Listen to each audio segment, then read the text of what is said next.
and welcome. My name is Piers Ridyard, CEO of RDX Works, a core developer of the decentralized finance protocol Radix, a public ledger entirely focused on bringing DeFi into the mainstream.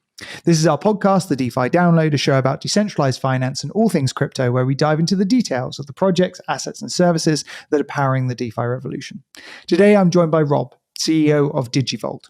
Digivault offers a fully customizable digital asset custody service with white glove services designed and deployed to the most stringent institutional and regulatory standards. Rob, it's great to have you on the show. Thank you for coming. Yeah, thanks for having us, Piers. So Digivault is one of these back-end services that that the average crypto user probably doesn't think about a lot. Like most crypto users are going to think about something like a Ledger Nano device, right? So a hardware security device that I plug into my computer, and I know that the key can never be extracted theoretically from the device. And so I have a higher degree of security than just using a software wallet on my phone or a software wallet on my computer. So taking it from that basis, what is institutional custody, and how does it set up that secure environment that people are familiar with in something like a Ledger Nano device? Yeah, really, really interesting point, Piers, because everybody who's coming into the space now, there's so many questions about exactly this. What's the difference between exchange custody, a hardware wallet, or indeed a custody service that people don't necessarily realize exists? Effectively, what we like to see the difference as in terms of an institutional product is where you would have your assets stored in a bank. Banks are going to have disaster recovery were there to be a power outage. They're going to have backups of your data. They're going to have all of your key information about you as an individual stored securely. And ultimately, what if you boil down everything that any part of any crypto is, or any digital asset, it's the private key, which is the most important and secure piece of what you own. And so when we looked at the problem back in 2018, when the business was started, was what did make a difference, and how would it be different to everything that was already in the space? And the key was bringing exactly the same standards that an institution, so a bank or any sort of trading house, would expect of their IT provider, to provide exactly the same standards for this new asset class. And that's how we looked at it. So my team come from either a finance background or a security background, and everybody's very much used to going to a risk committee inside a big bank and explaining to a risk committee why they should look to a new vendor or why they should implement a new technology stack. And so that's where we started, and that's exactly the mindset we set out with, was let's deliver something of the highest standard which people understand. And so what is the process of key generation, and why is it secure? So again, foundational for any custody business, there's a couple of means of securing assets, and we particularly work with a device called a hardware security module. Mm-hmm. So hardware security modules have been around for decades. They've got use cases in key national infrastructure, power stations, water supplies, gas, government departments, defense, banking, securing the internet. Yeah, web certificates. And the key behind these devices is that they can be lab tested to certain standards, and there's a really high cryptographic standard used by the US government, which will lab test devices to. Why is that important? It's important because it shows that products have been tested and assured to a certain standard, delivering the assurance to whoever the end client is, not only us, but then our end clients, that those private keys are being managed and secured and generated inside a module that has been tested to the highest known standard. And that's critical because those keys, as I said at the beginning, are the foundation for all of these digital assets, whatever they might be. So ensuring that you're generating and protecting them in a way that is the most secure standard there is is critical. So I mean, like hardware security modules is really cool tech. Like actually, the way that someone described them to me once was like rack mounted Ledger devices, right? Which is like a very simple way of describing it. But if you ever look at Ledger's advertising, they talk about, the key being generated within a secure element on the hardware device, on the Ledger Nano S or the Ledger Nano X or whatever. But the roots of that technology is actually the HSM, like the HSM development of public-private key encryption, and then developing ways of securing the private keys, either symmetric or asymmetric key pairs, has been something that's been done since like the 1970s. I can't remember when Gemalto started. Late 70s, yeah, late 70s was sort of Gemalto and those guys. And like these hardware security modules have just like continued to mature. And they are some of the coolest, I think they're cool. Some of the coolest pieces of tech is like these rack mounted devices are now like, they have these special like sensors in them that can tell if they like even get knocked, they shut down, and then you have this whole recovery process, and like it's 2 cards that you have to put in at the same time, and if you don't have those 2 cards, and like it's kind of crazy. Feels military almost esque, the security that goes around a hardware security module.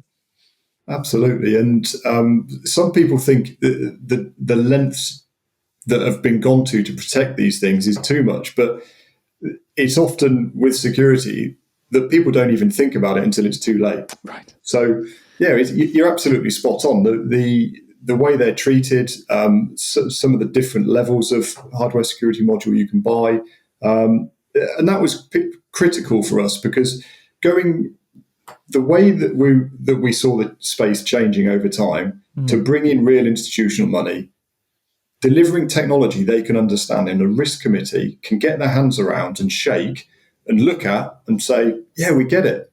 Well, you get it because it's based on the same technology you already use. It's just being used in a different way. And yeah, key to that is the hardware security modules that sit in the center. Incredible bits of kit, and yeah, used in the right way, they've got some excellent functionality which shouldn't be overlooked by as much as we say institutions. Some of these the products and the way our services work, the individual would get the same high standard that an institution gets. And what's important about HSM specifically is not only are they tested to the highest levels as we've discussed, and this rack mounted piece of kit, they also deliver key backup in a very, very secure, protected way, so that were there ever to be an issue, there's always a backup. And those backups have been tried and tested, not, as you said, since I think it's the late 70s. For some reason, 77 sticks in my head, but there's 40 years of technology being tried and tested and being proved that they work. So why reinvent the wheel when we can use a current piece of kit that is their sole function? The reason they've been delivered originally was to build and shard private keys. Yeah, so I mean I suppose the main challenge of making the HSM work with crypto is each cryptocurrency, each public ledger has its own key derivation process, and then each ledger has its own manner in which you have to pass a transaction into the device, have the device sign it, return the signed package, and then submit that to the network. So how did you guys go from the basic HSM modules to something that actually could interact with a public ledger, either directly or indirectly? I'm smiling because my head of development and my CTO are probably going to kill me after this. You're absolutely right, and it's the biggest challenge of all. And then the second biggest challenge is explaining to people when they want us to deliver a new blockchain why it takes, in some cases, much longer than others because of the way our system needs to interact with the blockchain. And what we try to do, and I think we do it pretty well, is abstract those differences away from the end user, because you or I really don't care. We just want to be able to interact with our assets, Right. and we want it to be easy. Right. And so so this is where the head of development will kill me, because I will say, I don't understand why it's taking so long, and he'll say, because it's hard and it's different, and he'll manage my expectations.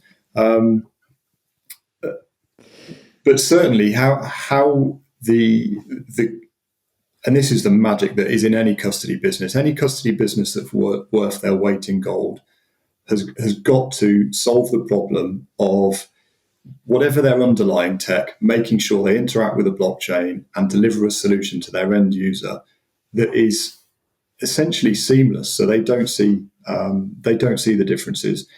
And other than maybe confirmation times being different between ETH and BTC or whatever it might be, and we can't control that, but we can control how the data is presented, how the assets are presented. And effectively, that's the secret sauce of any custodian as to how their blockchain listener works, for example, and how the listener then interacts with the system to inform the system of any withdrawals or deposits, or if there's any dust, for example, and dust creating problems of if there are any, for example, dust attacks, which the industry has seen as well. Right. And so it's all essential. Again, and harping back to the user experience, is making all that noise disappear and just presenting a clean interface for the client, and using the products. So yes, we haven't invented a hardware security module. That would be crazy for us to attempt to do that when there's such good technology out there. But using the technology that has been built for the betterment of the space. And yeah, I think we've successfully achieved that. So, I mean, there seems to be two main branches of thesis that custody solution providers go down, at least as my experience so far. One is HSM and the other is MPC. So, multi-party computation, where they go.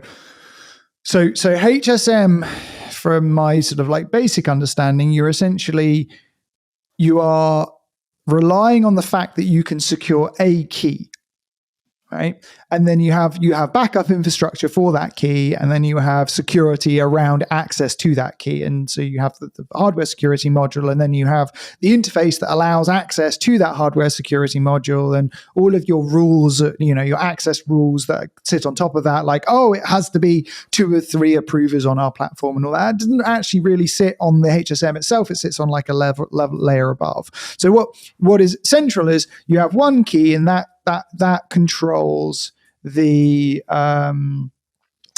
assets in question, and then you have like this rule set that sits above that describes whether or not the hardware security module can sign that key, right? It can sign a transaction that's been submitted to it, and whether or not it's adhered to those rules.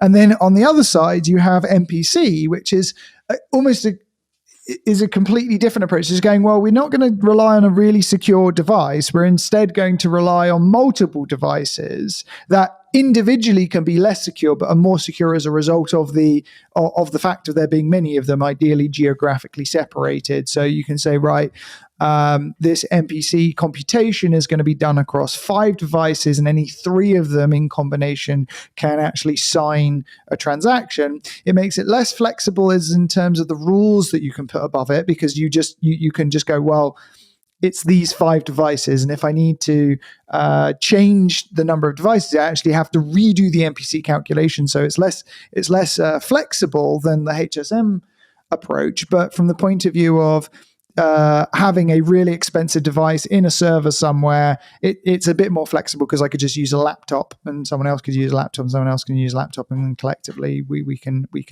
do this. What was the? I'm assuming that both approaches were looked at when you were starting out. You're going, well, should we go MPC or should we go HSM, or should we do like a hybrid of the two, where you would use some edited software on HSM to create an MPC setup or something like that. So what was the reason you decided to go down this road, and how did you assess those different approaches? Yeah, really good. And we get the same question quite a lot from clients because of the I suppose the differences and some of the unicorns are out there that use MPC. Our focus, going back to day one, our focus was always the regulator, and as our first client, that's how we saw it. Regardless of who the real end client was, our first client was the regulator. And we looked at three pieces, which happened to come about from a conversation with one of the insurance brokers at one point, which was care, control, and custody of the private key. There were three critical factors for the insurance brokers. For us, that led into care, control, and custody. Custody of the private key. And so, care and custody are not the same concept. They didn't see it as the same concept. They saw how you care for that private key after it's been born, if you like, as critical. So they want to be able to see that you've got. He's probably going to kill me if he sees this as well. There's going to be a lot of people after me after this. So, if you can demonstrate as a custodian that you've got care, control, and custody of that key throughout its life cycle, that's critical for when you're delivering an insurance policy. Right. And that insurance policies are a whole nother topic. But in terms of why did we settle on HSMs? So my background is in security.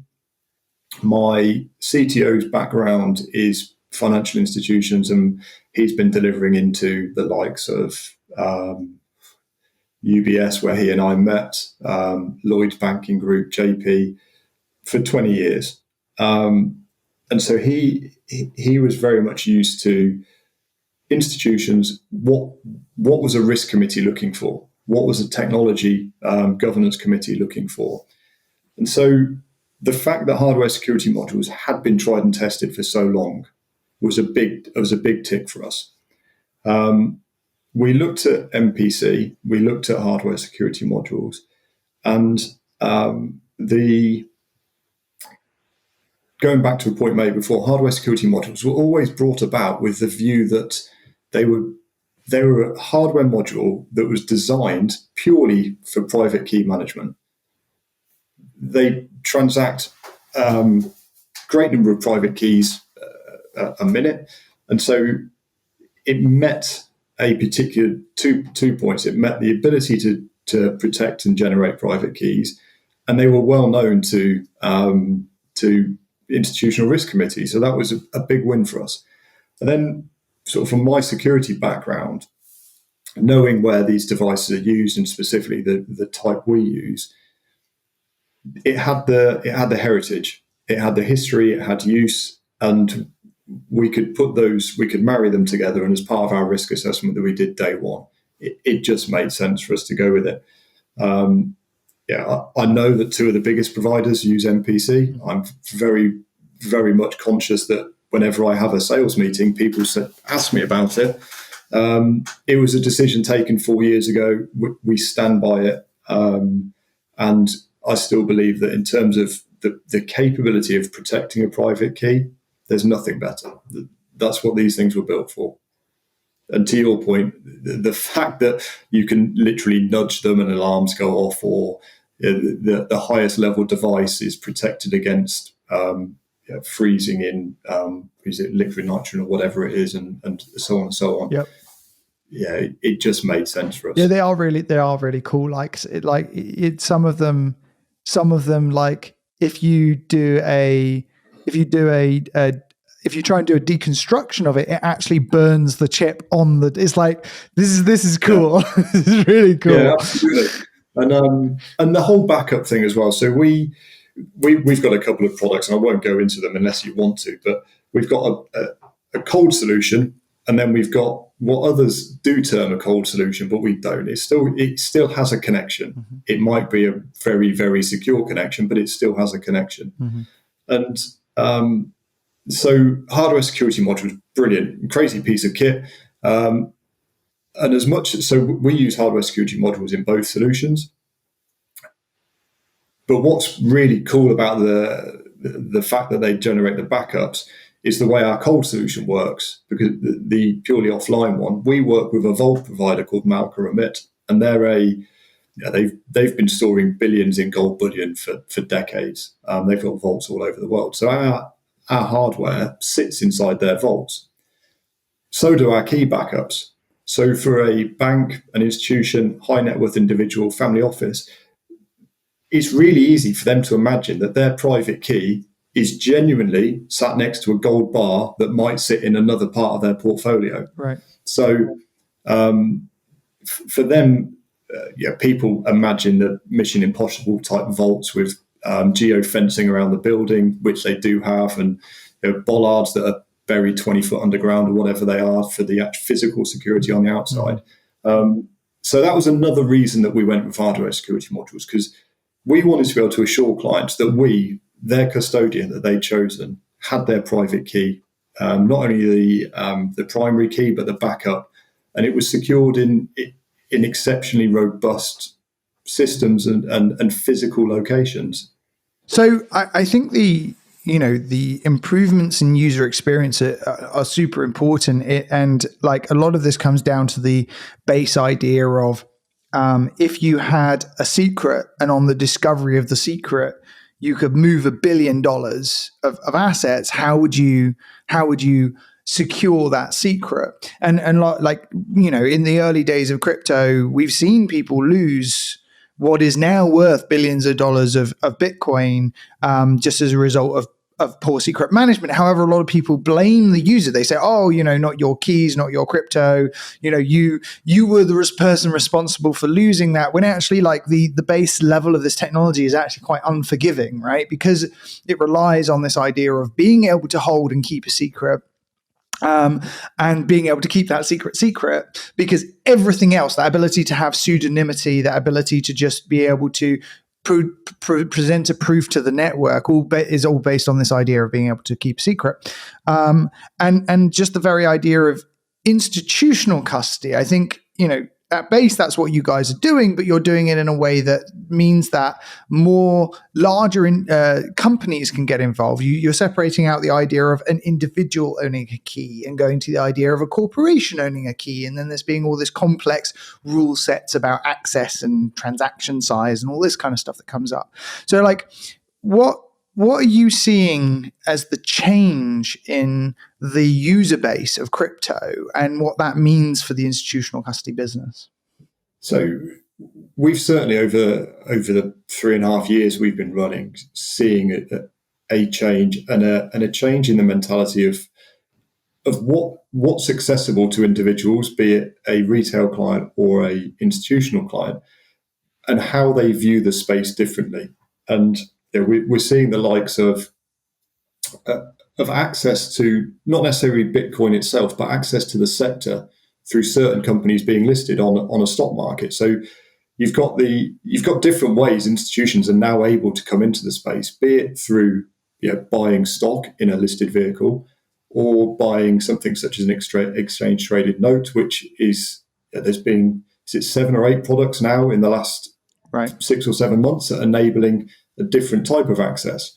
But if people are requiring or they wish to have access to the underlying product, then where we're seeing the difference is in the technology layer that they're looking to become involved in. And why is that important? It comes back to everything else we've discussed today, Piers, is around how do you protect the secret of the secret? Because that's fundamentally what the most important aspect is, because as you rightly identified, where there's been losses, that creates a problem, but also the opportunity. And we've seen the opportunity in the last, when was the Bitfinex recovery? 3 to 4 weeks ago now. The biggest recovery of any asset class in history. 3.6 billion it's now worth, and it was worth whatever it was at the time, 100 roughly, I think. So 100 million, that is.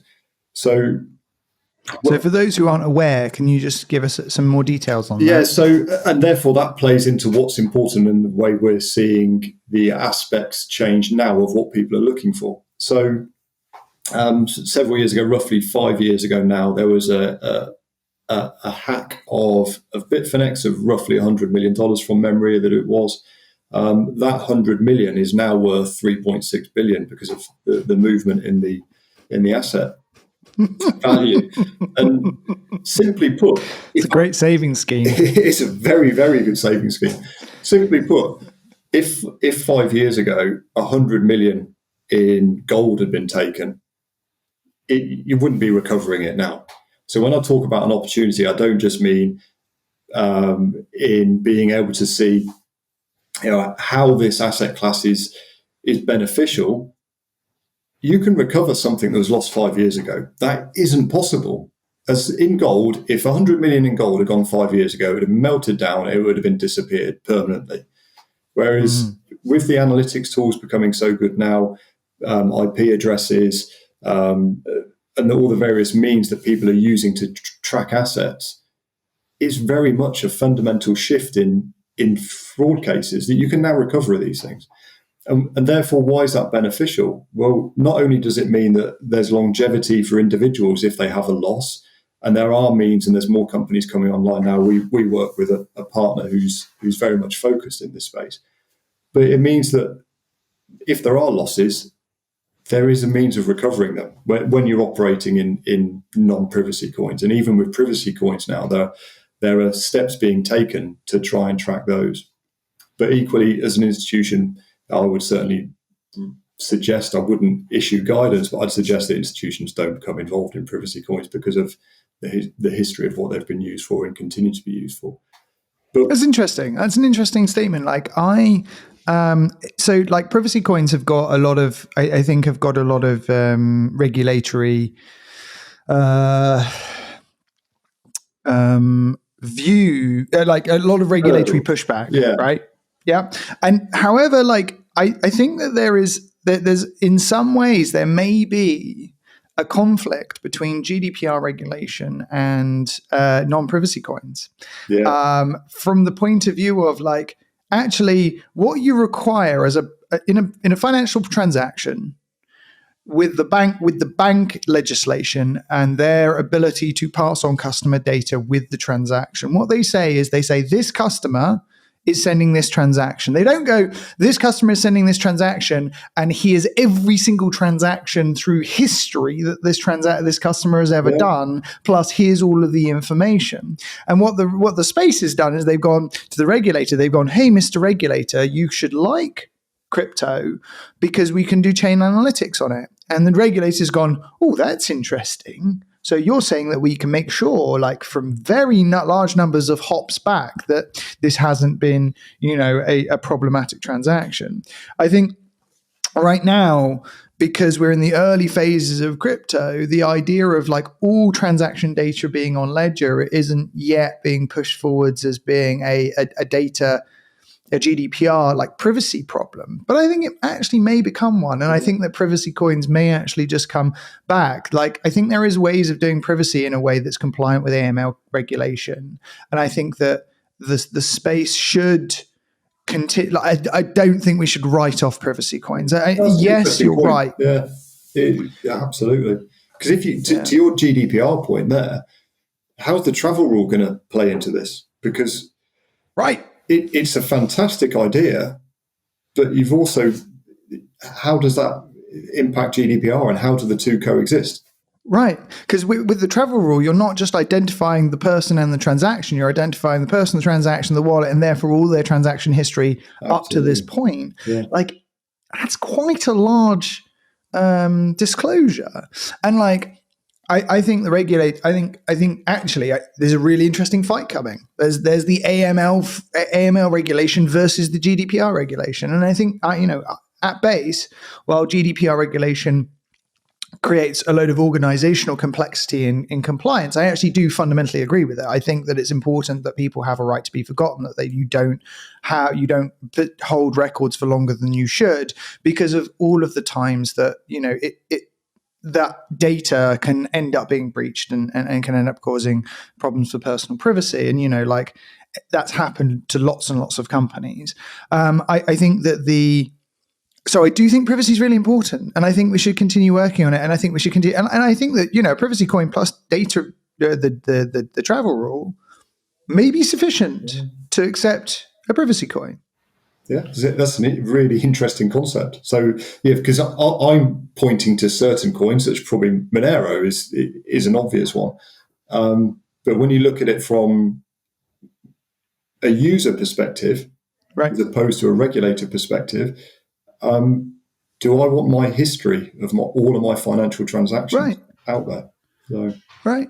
And like, if you're complying with the travel rule, for those who don't know what the travel rule is, the travel rule, it covers financial institutions as well as virtual asset service providers. That's a VASP for those who haven't come across it, to pass data across to, if they know that a transaction is going to another institution, to also pass certain fields across, normally enough to be able to do like a PEPs and sanctions search, which is like first name, last name, date of birth is like the minimum for a PEPs and sanctions search.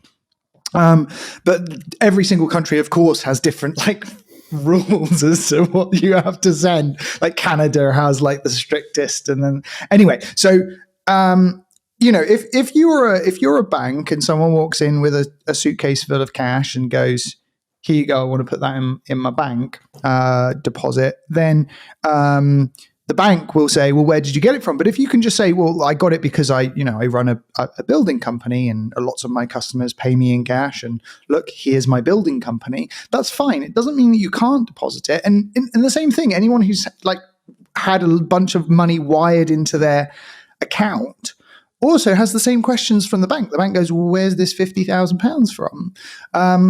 And you answer a bunch of questions. And at that point, that money is deemed to be good. That's sufficient for AML. That's sufficient for AML, even in the banking system, to be able to go, this is a legitimate source. Here's my proof of that being a legitimate source. So I think that privacy coins are compatible. I think that actually, in some ways, crypto has done a disservice to itself by going to the regulator and going, we should only, it's great that you've got crypto because now you've got this ability to do chain analytics.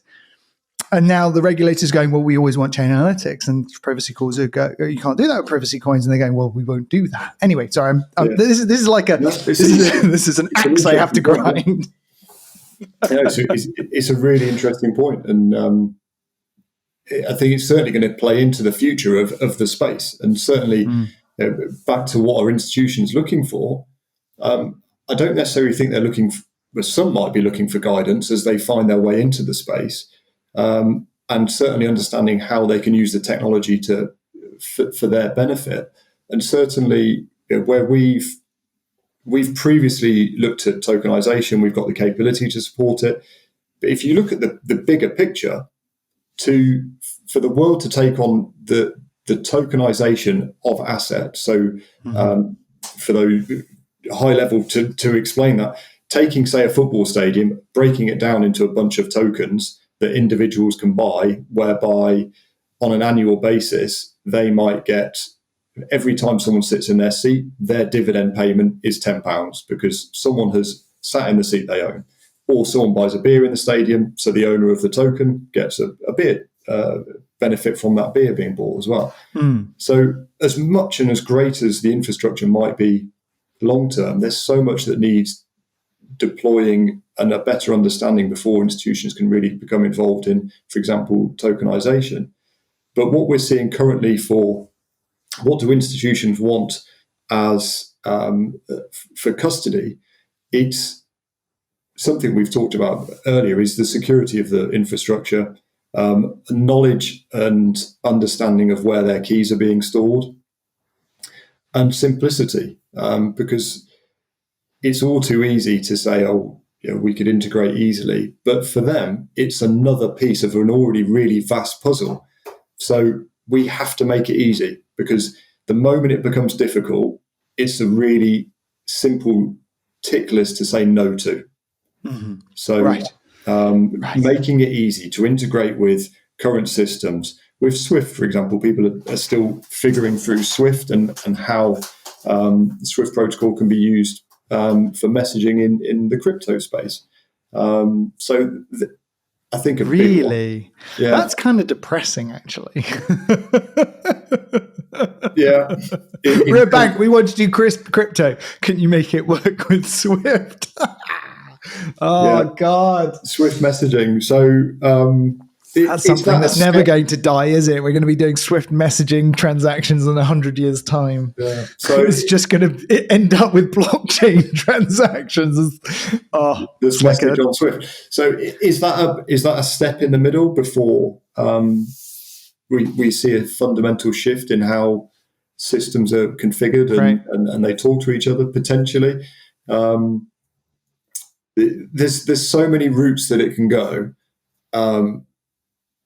And it's going to be an interesting few years ahead, I think, because I don't think we're at the point yet where we're going to see wholesale large institutions, as much as there's been announcements from State Street, Bank of New York.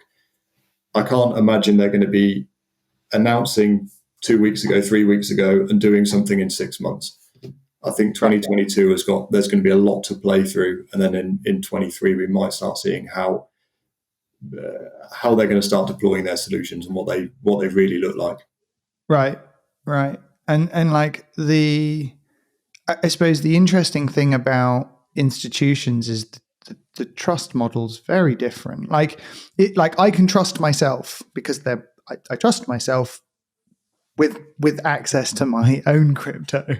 But then like when you have a huge organization and you have billions of dollars of crypto, your trust model suddenly becomes immensely complicated because you have to have all of these layers of checks and balances and 4 eyes or 6 eyes and all this kind of stuff to make sure that.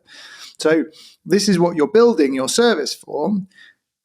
What are you seeing in terms of interest uptick in institutions getting into crypto? Yeah, and I'll come on to answer that. I don't mean to bridge straight away from it. Another critical piece is insurance as to how, and that plays into the uptake as well, because the insurance market for so long has been, it was a differentiator 3 years ago. If your product was insured, right, you were almost a differentiated product in the market space. But now it's an essential delivery of any service offering. Right. And there's not enough capacity in the market. So if you're an insurer, start insuring crypto because more capacity, please. Absolutely. So again, capacity, and I was going to touch on it. You beat me to it, but it's huge. So the amount of availability that insurers can offer to the crypto space compared to where the asset is currently and where it's going to go is absolutely minimal. Right. And how do those policies best reflect the risks? I think they're getting there. I think they're getting better in terms of what they cover. But when there's a bull run, and all of a sudden you could have an asset that one day was 100 million in terms of a company's total holding, 3 weeks later it could be 500, 600, 700, 800 million. Right. How do you suddenly scale that risk coverage in a 3-week period? And who's paying? And how do those payments mechanisms work? Yep. And all of those play into the question as to what's the uptake like at the moment. So uptake's coming. People are still learning, I think, is the biggest lesson we've learned in the coming weeks, in the past few months, And the other thing we're seeing is the uptake is as quick as businesses can operate in the space. And what do I mean by that? We're all well aware in the United Kingdom about the FCA's registration program for businesses that support crypto as a wallet provider, as an exchange, or as a custodian, and you need to have a registration in place. What isn't necessarily understood is, as much as there's a number of businesses going for the registrations, and it's the same in my understanding in many countries across the world, I need a compliance team. All of these other businesses need compliance teams. It's such a new space. There's a small amount of compliance experts that understand crypto. The regulator also needs experts that understand crypto, to be able to then register us and understand what we're actually doing. And so it's a chicken and egg position that I need people, the regulator needs people. We've all seen some of the announcements and that certain businesses have secured ex-regulators to work within their teams. So if we're taking talent out of the crypto space in terms of a regulator, right, then if we're always one step ahead of the regulator because we might be able to pay more, then how do we get businesses regulated that they can then support the institutions? And the institutions have got the same problems because they need people that understand crypto as well. So there's a finite pool of resource, not only in the, I suppose, compliance space, but also the developer pool that's out there, the business development teams that are out there. So all of these pieces of the puzzle are needed to be able to support institutions as they come in. Right. So it's a complex problem that goes beyond the technology. It goes beyond our people, but it also hits the regulator because they're vying to keep their talent in a new world where you've got crypto companies that are making significant money and can pay high salaries, and I think that's easy to ignore in what's happening in the regulator space, because we all want the regulations to progress at the speed we can move, but we're taking their talent. I'm not. I haven't recruited anybody from a regulator, but I know it's happened, and I don't think we're giving enough credence to the fact that the regulator is losing talent to our businesses. I mean, like I can see two sides to that argument for sure. Like if the people are leaving to join the businesses, it doesn't mean that they stop talking to their colleagues, right? And like having someone who was on the regulator side now in the crypto side, and having an honest conversation in the language that they both understand is definitely helpful. And you're right. Like in the same way, that's also happening in news coverage. So like CoinDesk and Cointelegraph, like their churn of journalists is insane because a good journalist comes in and then a company instantly poaches them to write content for their own piece, right? And so that's interesting as well. I think that ultimately the jobs market is encouraging more people to learn about crypto.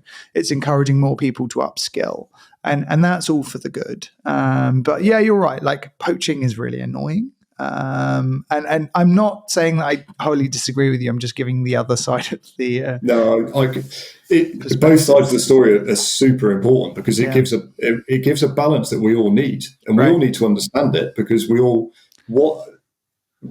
got really passionate about the space because of what it can bring with it. Yeah. So there's understanding both sides of every bit of the story is super important. Right. And like, right now everyone's just working out their way forwards. Like regulation is sort of like uncertain in a lot of like areas. It's gone from being like wholly uncertain to having like specific areas of uncertainty. But I do think like it can't be this completely and utterly, contentious relationship. There has to be this process of learning on both sides of the regulator kind of being able to go, this is the purpose that we're trying to achieve. This is why we think this regulation is necessary, and this is what we're trying to protect. And the crypto can go, this is how we're trying to innovate. This is the goals that we have for our users and for our consumers and for the world, and like how we want to build a better system. And both sides need to understand each other because there's elements of value on both sides for sure. It's been a super interesting conversation. Thank you so much for coming on, Rob. If people want to learn more about Digivault, maybe try your service out, all that kind of stuff, where do they go and how do they get started? Yeah, thank you. So I would say I'm always open for discussions and meetings. So they can either contact, I suppose the easiest way to contact us is via our website. There is an info, fill that out. Equally, I'm happy that if you want to put my email address in the subtext, then absolutely fine. And by all means, there's myself and my sales team that we can go through. What we found useful in the past is also my CTO is more than happy to jump into discussions because he's from a traditional IT infrastructure background. He was with me prior to this delivering services into large institutions. So institutions have found it useful talking because he speaks the same language as them, as well as understanding the crypto space now, having been in it for a number of years. So yeah, we'd be very happy to any conversations that people wish to have. Piers, thank you. So the website is Digivault, digivault.com. And you can just go there and get started with contact. We will also put Rob's email address in the show notes. But Rob, it's great to have you on. Thank you so much for your time and looking forward to speaking to you again soon. Likewise. Thanks very much.